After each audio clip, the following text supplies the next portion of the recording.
اور اس بیچ بڑی خبر، جب مشرق وسطیٰ میں حالات تھوڑے سے بہتر ہوتے نظر آ رہے ہیں، اسی بیچ آپ کو بتا دیں کہ دبئی سے بہت بڑی خبر آ رہی ہے، جہاں پر دبئی میں ایک کے بعد کئی زوردار دھماکے ہوئے ہیں۔ جی ہاں،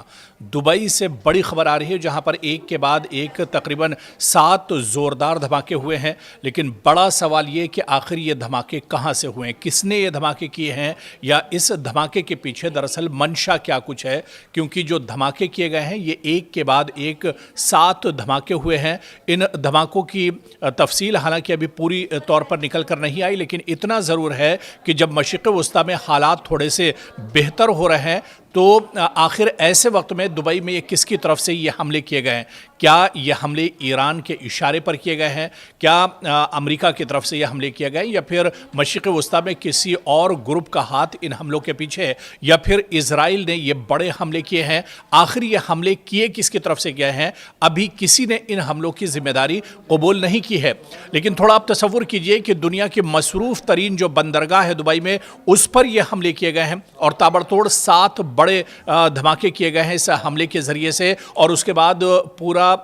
جو خلیجی ممالک ہیں ان میں ایک طرح سے ہلچل تیز ہو گئی ہے۔ سوال یہ اٹھ رہا ہے کہ جب مشرق وسطیٰ میں حالات بہتر ہو رہے ہیں، جب شعلے کے دھوئیں جو ہیں وہ اب ایک طرح سے تھمنے سے لگے ہیں، جب ڈرون اور میزائلوں کی گھن گرج اب تھمنے سے لگی ہے، تو خلیجی ممالک پر آخر اب کس کی نظر لگئی ہے؟ یا پھر مشرق وسطیٰ کی یہ جو لڑائی ہے اب خلیجی ممالک میں بھی ایک طرح سے داخل ہو رہی ہے، خلیجی ممالک تک بھی اب یہ جنگ ایک طرح سے بڑھنے جا رہی ہے؟ کیونکہ دبئی میں جس طرح سے ایک کے بعد ایک یہ دھماکے ہوئے ہیں، ان دھماکوں پر اب کئی طرح کے سوال اٹھ رہے ہیں پورے خلیجی ممالک میں، اور پورے اس خطے میں اب ایک طرح سے ہلچل کافی زیادہ تیز ہو گئی ہے۔ آپ کو بتاتے چلیں کہ مشرق وسطیٰ کی جنگ کیا واقعی میں اب خلیجی ممالک تک پہنچ رہی ہے؟ کیا جو مشرق وسطیٰ کی جنگ کا دائرہ ہے وہ اور زیادہ وسیع ہوتا جا رہا ہے؟ کیونکہ میڈیا رپورٹ کے مطابق دبئی کے جبل علی علاقے میں، اور اس علاقے کو بھی آپ دیکھیں، جبل علی جس علاقے کی ہم بات کر رہے ہیں، جہاں پر یہ 7 دھماکے ایک کے بعد ہوئے ہیں، اور یہ دھماکے ایسی نوعیت کے تھے کہ پورا کا پورا علاقہ دراصل دہل گیا ہے۔ دنیا کی مصروف ترین جو بندرگاہ ہے اس پر دراصل یہ اٹیک کیا گیا ہے۔ یعنی دبئی کا جو دل ہے، جو صنعتی جو پورا یہ علاقہ ہے، وہاں پر یہ بڑا حملہ کیا گیا ہے، بڑے دھماکے کیے گئے ہیں۔ دراصل میڈیا رپورٹس کے مطابق دبئی کے جبل علی علاقے میں، جو دراصل متحدہ عرب امارات کی سب سے اہم تجارتی بندرگاہوں میں شمار ہوتا ہے، یہاں پر یہ حملے کیے گئے ہیں۔ تو کیا اب مشرق وسطیٰ کی جو جنگ ہے، ایران، امریکہ اور اسرائیل کی جو جنگ ہے، اس کا دائرہ کیا لگاتار وسیع ہو رہا ہے؟ کیا اس کا دائرہ اب ایک طرح سے بڑھتا جا رہا ہے؟ کیا اب اس کا دائرہ جو ہے وہ خلیجی ممالک تک پہنچ رہا ہے؟ یہ دراصل بہت اہم ہے، کیونکہ اس حملے کا جو محل وقوع ہے، اس حملے کی جو ٹائمنگ ہے، اس پر کئی طرح کے سوال اٹھ رہے ہیں۔ جبل علی کیونکہ متحدہ عرب امارات سے بہت نزدیک ہے، دبئی کا یہ پورا بندرگاہی علاقہ ہے، ساحلی علاقہ ہے، جہاں پر یہ بڑے حملے کیے گئے ہیں۔ یعنی دبئی کی جو معیشت ہے، دبئی کا جو کاروباری علاقہ ہے، پورے اس ریجن کو دراصل ان حملوں کے ذریعے سے ٹارگٹ کیا گیا ہے۔ اس حملے کے بعد دراصل کئی طرح کے سوال اٹھ رہے ہیں، کیونکہ ایک طرف جہاں مشرق وسطیٰ میں ایران اور امریکہ کے درمیان اب یہ کہا جا رہا ہے کہ بات چیت کا دور شروع ہو سکتا ہے، آنے والے کچھ دنوں میں بات چیت ہو سکتی ہے، ایک بار پھر سے امریکہ اور ایران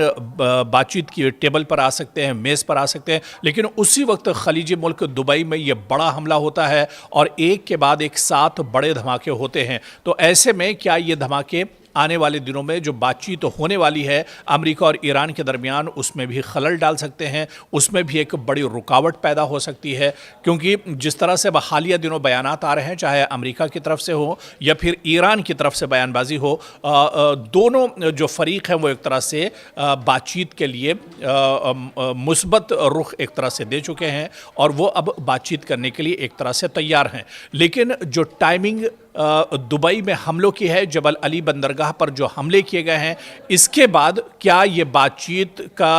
کی جو قیاس آرائیاں ہیں، جو پیش رفت ہے، اس پر کیا کسی طرح کے منفی اثرات پڑ سکتے ہیں آنے والے دن؟ کیا یہ بات چیت پٹری سے اتر سکتی ہے؟ کیا دونوں فریق اب بات چیت کرنے سے پہلے اب ان حملوں کے بارے میں بھی ایک طرح سے غور و فکر کریں گے؟ کیونکہ یہ واقعہ ایسے وقت میں پیش آیا ہے جب ایران، امریکہ اور اسرائیل کے درمیان کشیدگی اپنے عروج پر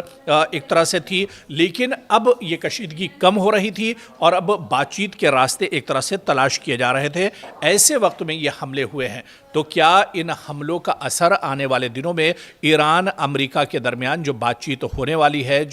اور خاص طور سے جو ممالک اس میں ثالث کا کردار ادا کر رہے ہیں، چاہے قطر کی بات کریں، عمان کی بات کریں، سعودی عرب کی بات کریں، پاکستان کی بات کریں، کیا ان ممالک کے لیے بھی یہ جو حملے ہیں، جو ان کی پیش رفت ہے، اس کے لیے بھی یہ ایک مصیبت کھڑی کر سکتے ہیں، ایک پریشانی کا سبب ہو سکتے ہیں؟ کیونکہ اب ان حملوں کے بعد امریکہ بھی ایک طرح سے الرٹ ہو گیا ہے، ایران بھی اب ان حملوں کے بعد دراصل سوچ رہا ہے کہ بات چیت کس طرح سے بات چیت کے ٹیبل پر آیا جا سکتا ہے، کیونکہ ان حملوں کو لے کر جو شک کی جو سوئی ہے وہ دراصل ایران کی طرف جاری ہے۔ حالانکہ ابھی IRGC یا پھر ایران اور تہران کی طرف سے اس پر کوئی بیان ان حملوں کو لے کر نہیں آیا ہے۔ سب سے پہلا جو بڑا سوال کہ یہ حملے آخر کس نے کیے ہیں، کس کی طرف سے یہ حملے کرائے گئے ہیں، اور جو ٹائمنگ ہے وہ دراصل